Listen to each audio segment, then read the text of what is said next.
Hello, welcome back to my channel. My name is Geraldine, and in today's video I am going to go over some of the tools and systems that I had in place when I first started. And if you are a new online service provider, I hope this helps you out.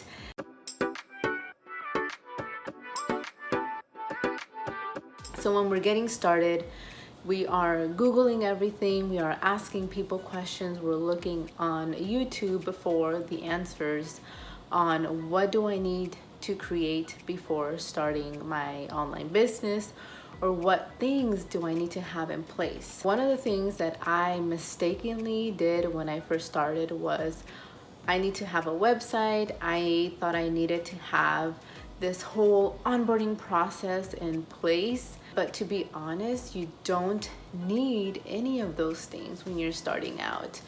One of your main focuses should be on getting your first client, or at least getting comfortable talking to business owners, figuring out, what their needs are, and then going from there. So if I was starting out, and some of the things that I did the second time around was just having the essentials when working with clients. So me personally, I'm a big believer in less is more in my personal life, in business, and when I work with clients. One of the things that I mention is that I'm gonna do an audit on your tech stack, and if you want your expenses and all of that, to make sure that we are being efficient, that we're utilizing the tools that we have very effectively, so we're not wasting money on tools that we don't need. Because there are some tools that are multi-purpose that we can use for several things instead of having 10 tools for specific areas. As you are starting out, your main focus is just talking to people and getting your first client. I totally get that. It can be overwhelming. You're not sure what to say.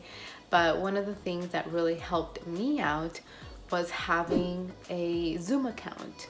Or if you're a Google fan, having Google Meet available where you can send someone a link to hop on a Zoom call.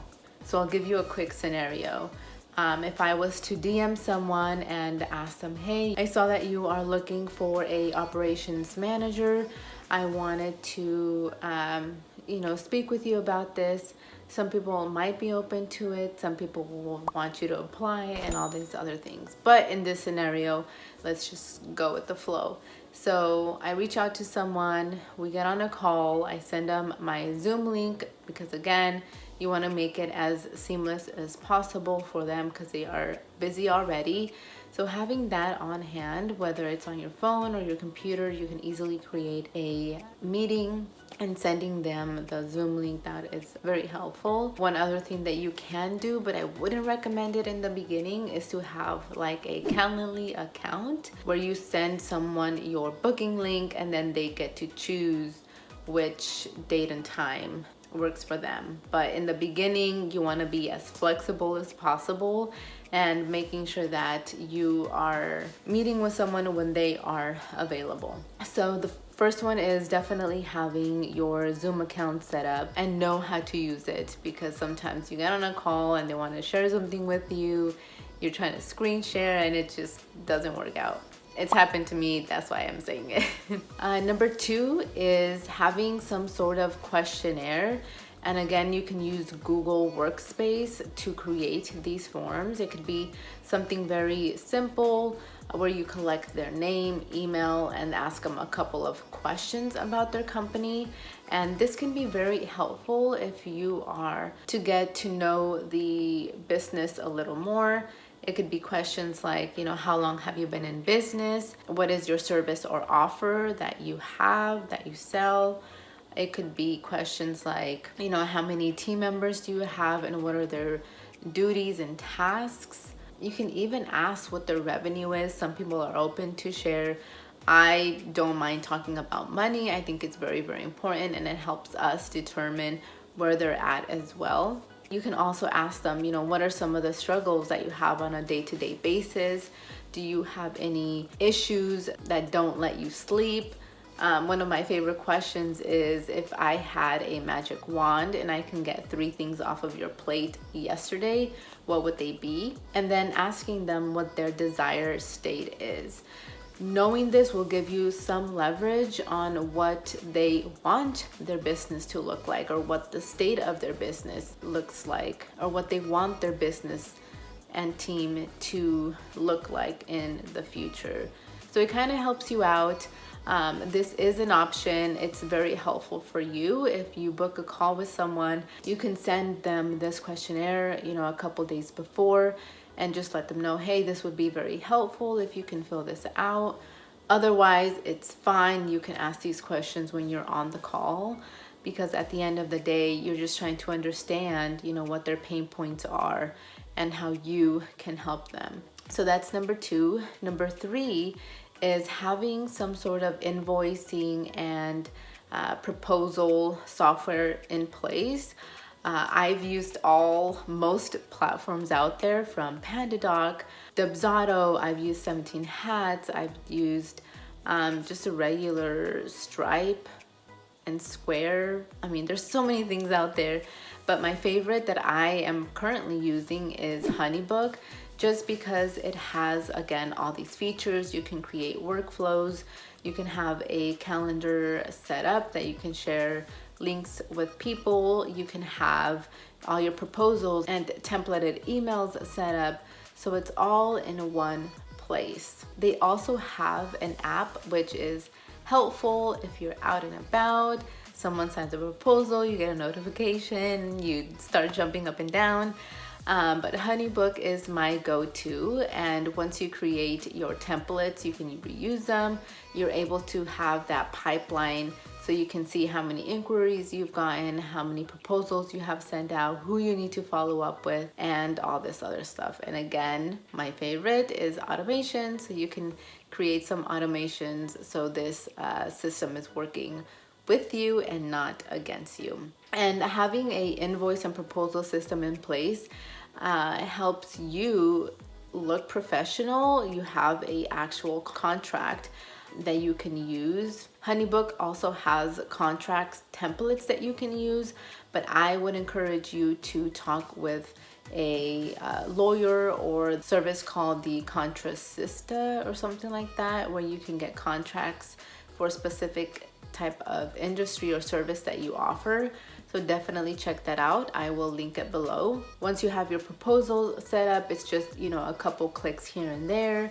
You can create a invoice and send it over. And one thing that I really like about HoneyBook is that you can have these payments. If you're working with someone on a recurring basis, you can have this set up for you, so you don't have to worry about sending invoice every month. You just have that recurring payment automatically paid when it's due. And the last one, again, when you're starting out, you only have so many resources and so much money in your budget to run your business.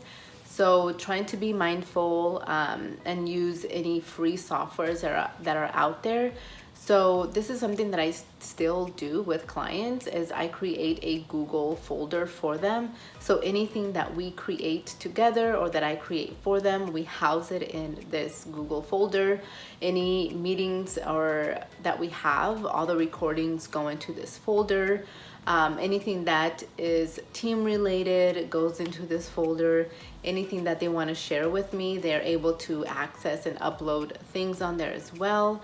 So having a folder where you and your client can share things, I think it's very helpful, at least in the beginning, so you have that in place. And again, the reason why I'm sharing this is because when you are starting out, your main focus should be getting clients. And these are some of the tools that I personally think that are very important when you're starting out. Again, you don't need to have all the fancy websites or anything like that, or focus on creating content. That can be later on. Yeah, it's important, but our main goal is to get our first couple of clients. Just to recap, so the first one is having a Zoom account or a calendar link. If you're looking to share your calendar link, you have that available. I mean, it wouldn't hurt to have it. Second would be having some sort of questionnaire. And again, this is optional, and it's just for you to get information from this person, to get to know them before you hop on a call with them and really deep dive into their business. 3 is having some sort of invoicing proposal setup in place. So when someone is ready to work with you, you just go onto this platform, update the proposal with their information, attach an invoice, and send it off. And the last one is having a Google folder, something that you can share with your client in the meantime to collaborate, share ideas, house meeting recordings, and anything that you create for this client. If you want to know more on what I currently use in my business, let me know in the comments. And if I get enough comments or interest, I will create a video showing you behind the scenes of what I currently use for my business, so you can have an idea of what your systems can potentially look like. So don't forget to like and subscribe to my channel. I really appreciate the support. And if you know anyone who's looking to start a online service-based business, definitely let them know about my channel, because I do want to create more content that's geared towards this. And if you have any questions, follow me on Instagram at HeyGeraldine. Send me a DM, say hello. I love meeting people and chatting over there, so definitely go check it out. And that is all I have for you guys today. I will see you on the next one. Bye.